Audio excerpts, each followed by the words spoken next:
आप सभी को नमस्कार, सुप्रभात। सार्थक government job point YouTube channel आप सभी लोगों का हार्दिक स्वागत करता है। चैनल नए हैं तो चैनल को सब्सक्राइब करके वीडियो को लाइक शेयर जरूर कर दीजिए। बेल आइकन दबा कर रख लीजिए ताकि आपको नोटिफिकेशन मिल जाए और आप उसे शेयर कर पाएँ। खबरों की शुरुआत कर लेते हैं। फटाफट आप सभी लोगों को सारी अपडेट देंगे, इसलिए वीडियो में एंड तक जरूर बन रहें और चैनल को सब्सक्राइब न किया हो तो सब्सक्राइब कर लें। चलिए खबरों की शुरुआत कर लेते हैं। आप लोक सेवा आयोग की कार्यप्रणाली तो देख ही रहे हैं। लोक सेवा आयोग तो छोड़िए, लगभग जितनी भी भर्ती संस्थानें हैं वो सब के सब इसमें सुप्तावस्था में है, ठीक है ना। और विद्यार्थी इस चीज़ को लेकर के परेशान भी हो रहे हैं कि हमारे परीक्षा की तिथियां नहीं आ रही हैं, कोई चीज़ों का क्लियरेंस नहीं हो रहा है।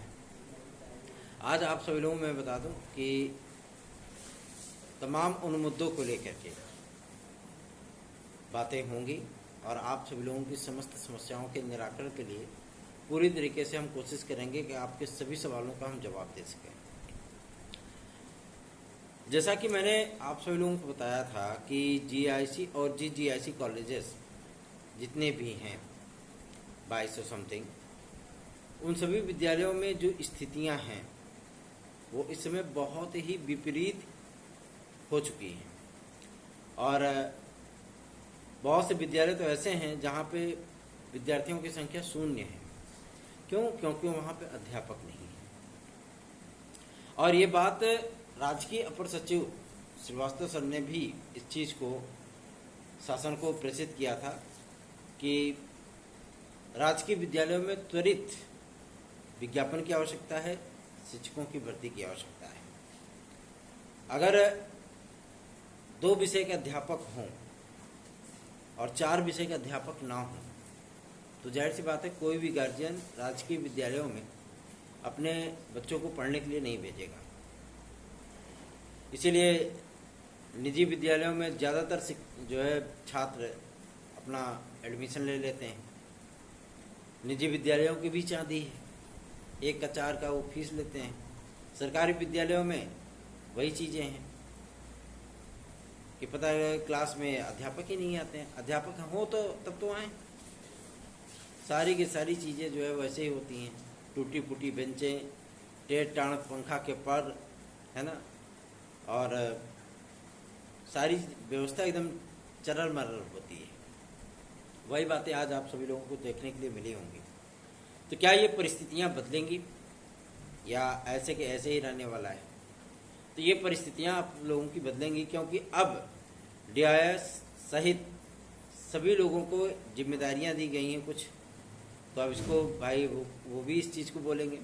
अब देखिए, अब गार्जियंस को भी लेकर के हम सभी लोगों ने एक प्राइम टारगेट कर रखा है कि गार्जियंस भी शासन को पत्र लिखें इस संबंध में, ठीक है ना, कि अध्यापक न होने की वजह से हम लोग राजकीय विद्यालय में अपने बच्चों का एडमिशन नहीं कराते। तो ऐसी चीज़ों पर जाहिर सी बात है कि इफेक्ट पड़ेगा ही पड़ेगा।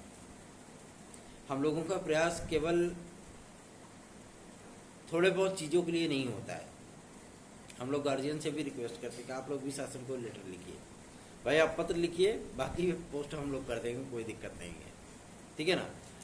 तो इन तमाम चीज़ों को लेकर के बातचीत होगी। और आज की तारीख में जिस तरीके से लखनऊ में एक हाई लेवल की मीटिंग होने चल रही है, उसमें आप सभी लोगों के इन समस्याओं का निराकरण हो जाएगा, ये 100% गारंटीड है कि आज की इस बैठक में कुछ न कुछ निर्णय अवश्य निकलेगा, ठीक है ना।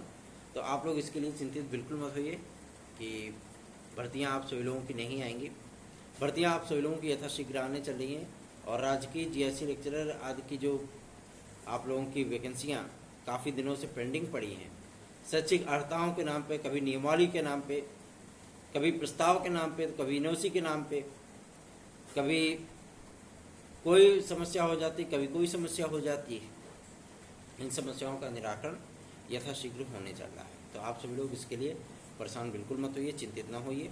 सार्थक government job point YouTube channel को सब्सक्राइब करके वीडियो को लाइक शेयर जरूर कर दिया करिए। चलिए आगे बढ़ते हैं। अब बात करेंगे आपके एलटी ग्रेड और जीआईसी प्रोक्ता के में होने वाले कुछ बदलावों को लेकर के कि क्या कुछ बदलाव इसमें संभव है। तो सेम वही कंडीशन रहने वाली, कोई भी बदलाव इसमें नहीं होगा। आज ये स्थितियां स्पष्ट होंगी कि क्या वास्तविकता में राजकीय विद्यालयों के लिए भी टीईटी को अनिवार्य कर दिया जाएगा। पहले टीईटी होगी, उसके बाद आप लोगों की शिक्षक भर्ती स्टार्ट होगी। क्योंकि आज माध्यमिक शिक्षा मंत्री महोदया भी अधिकारियों की बातें सुनेंगी और जो भी निर्णय होगा वो फुल एंड फाइनल पे उसको पहुंचाने की उनकी जिम्मेदारी होगी। तो आज इस मीटिंग पे हम सभी लोगों को भी नजरें हैं ताकि हम लोगों का विज्ञापन यथाशीघ्र जारी हो सके। बहुत से विद्यार्थी अवसाद में हैं और विद्यार्थियों को समझ नहीं आ रहा है कि हम किस चीज़ की तैयारी करें।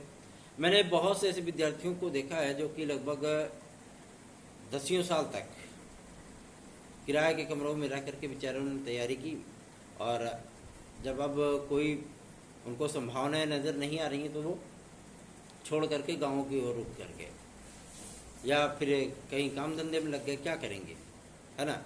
तो ऐसी ही परिस्थितियाँ कंटिन्यू ना बने रहें, इसके लिए हम लोगों ने पूरी तरीके से क्रमबद्ध तरीके से आप लोगों के लिए कार्य करना शुरू कर दिया है। आप सभी लोगों से भी सहयोग की अपेक्षाएं होती हैं। जितना अधिक आप सहयोग करेंगे उतना ही बेहतरीन कार्य होगा।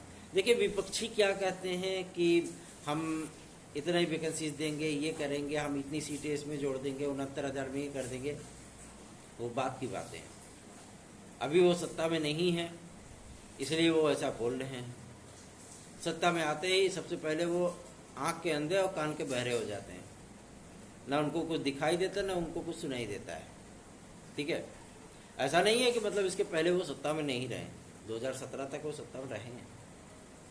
ठीक है, तो आप सब लोगों को भी ये चीज़ें सोचनी होंगी और अपने कार्यों को संपादित कराने के लिए आप सभी लोगों को भी आगे आना होगा कि इस तरीके का बिहेवियर की चैनल को सब्सक्राइब कर देना, ये कर देना, वो कर, ये सब बहुत ओछी हरकतें हैं। इससे कोई फ़र्क पड़ता नहीं है। बाल उखाड़ने से शरीर थोड़ी ना हल्का हो जाता है, सीधी सी बात है, कोई दिक्कत नहीं है। ठीक है, लेकिन प्रयास, आप तो घर बैठे हो, अगर कोई प्रयास कर रहा है तो आप उसकी भी टांग खिंचाई कर लो, क्या दिक्कत है। ठीक है, तो इसमें कोई प्रॉब्लम होने वाली नहीं है। रही बात आपके नए शिक्षा सेवचयन आयोग को लेकर के, तो आज माध्यमिक लेवल की जो टीजीटी पीजीटी की नियमावली है, आज इसे भी स्वीकृति मिल जाएगी और सारी चीज़ें आप लोगों की वो क्लियर हो जाएंगी। ठीक है, तो आप लोग इसके लिए परेशान मत होइए। पहली परीक्षा इनकी असिस्टेंट प्रोफेसर की होगी, मैं पूर्ववत बता चुका हूँ आप सभी लोगों को। पहली परीक्षा इनकी असिस्टेंट प्रोफेसर की ही होगी। ठीक है, और पदों की गणना के साथ साथ टीजीटी पीजीटी में पदों की बढ़ोतरी, ये जून में इसकी प्रक्रिया कंप्लीट कर ली जाएगी और जून में ही आप सभी लोगों को एग्ज़ाम शेड्यूल भी मिल जाएगा। मैं बार बार इस चीज़ को दोहरा रहा हूँ। आप सभी लोग अपनी तैयारियाँ शुरू कर दीजिए और लग जाइए, क्योंकि आज की ही तारीख में नियमावली वगैरह को मंजूरी मिल जानी है और सारी चीज़ें आप लोगों की वो क्लियर हो जाएंगी। ठीक है, तो परेशान होने की आवश्यकता नहीं है। चलिए आगे बढ़ते हैं। अब बात करेंगे आपके एक और महत्वपूर्ण मुद्दे को लेकर के, जो कि संबंधित है टीजीटी पीजीटी की नई वैकेंसी। टीजीटी पीजीटी की नई वैकेंसी आप सभी लोगों की अक्टूबर महीने तक आएगी। उसके पहले आप लोगों को टीईटी देना होगा। ठीक है ना, टीईटी एकदम 100% ये गारंटीड हो गया है कि आपको नई वैकेंसी से देखने के लिए मिलेगा, इसमें कोई दो राय नहीं। विदाउट टीईटी अब आप लोगों का कुछ भी नहीं होने वाला। ठीक है, और जो विद्यार्थी परसेंटेज को लेकर के ज़्यादा अवसाद में थे, घबराए हुए थे कि कहीं ऐसा ना हो कि हर जगह परसेंटेज लागू हो जाए, तो मैंने इस बात को एकदम कंफर्म कर लिया है। ना तो आपके टीजीटी में, ना तो आपके एलटी में, ना तो आपके जीआईसी लेक्चरर में और ना ही आपके पीजीटी में किसी प्रकार का कोई भी परसेंटेज जैसा मामला इसमें लागू नहीं होगा। आप सभी लोगों की परीक्षाएं जैसे होती थी सेम वैसी ही परीक्षाएं होंगी, उसी नियमावली पर परीक्षाएं होंगी और वही आहर्ताएँ रखेंगे। बस थोड़ा सा चेंजेस ये है कि आप लोगों को वहाँ पे बीएड की डिग्री अपनी मेंशन करनी होगी। पहले होता था औपबंधिक, ठीक है ना, कि अगर आप इसके लिए मैंडेटरी नहीं होता था कि अनिवार्य होगा कि पीजीटी में आप अगर बीएड हैं तो आपको वेटेज दिया जाता था। ठीक है, लेकिन परास्नातक ही उसकी डिग्री रखी जाती थी। अगर कोई विद्यार्थी परास्नातक है तो वो पीजीटी का फॉर्म भर सकता था। लेकिन अब क्या चीज़ें हैं कि वहाँ पे बीएड की डिग्री को मैंडेटरी कर दिया गया, अनिवार्य कर दिया गया है। ठीक है ना, विदाउट बीएड कोई भी विद्यार्थी पीजीटी या जीआईसी लेक्चरर का फॉर्म नहीं भर सकता। जब तक उसके पास बीएड डिग्री नहीं होगी वो नहीं भर सकता। ठीक है। और वैसे भी उत्तर प्रदेश लोक सेवा आयोग में ना तो LT ग्रेड में और ना ही GIC लेक्चरर में B.Ed की डिग्री को लेकर के किसी भी प्रकार से वेटेज देने का प्रावधान है, कोई भी प्रावधान नहीं है। आप सभी लोग जानते हैं इस चीज़ को। और ऐसे ही आपको शिक्षा सेवाचयन आयोग में भी देखने के लिए मिलेगा। आज आप लोगों के TGT और PGT में एज को मैक्सिमाइज करने के संबंध में भी चर्चा होगी।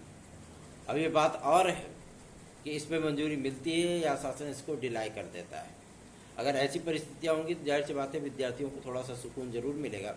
और वैसे हम लोग भी कोशिश करेंगे कि आप लोगों को एज को जो मैक्सिमाइज करने की बात आ रही सामने कि 21 से 40 वर्ष, EWS, OBC, SC और ST इन विद्यार्थियों को 45 ईयर, ठीक है ना, और तदर शिक्षकों को 55 ईयर, ये प्रावधान इसका रखा जा रहा है। जाहिर सी बात है जितने भी तदर शिक्षक हैं वो अंडर 50 हैं। कुछ ही ऐसे होंगे जो मतलब 50 प्लस होंगे, ठीक है ना। बाकी सारे के सारे जितने भी हैं सब वो 50 के नीचे ही हैं, तो वो भी उसी क्राइटेरिया में आ जाएंगे। इसलिए इस मुहिम को तेज़ी से आगे बढ़ाया गया है। लेकिन आप लोग परेशान मत होइए इस चीज़ के लिए, और हम लोगों का प्रयास कभी भी निष्फल नहीं होता है, ठीक है। समय आने पर आप सभी लोगों को इसका परिणाम अवश्य ही प्राप्त हो जाएगा।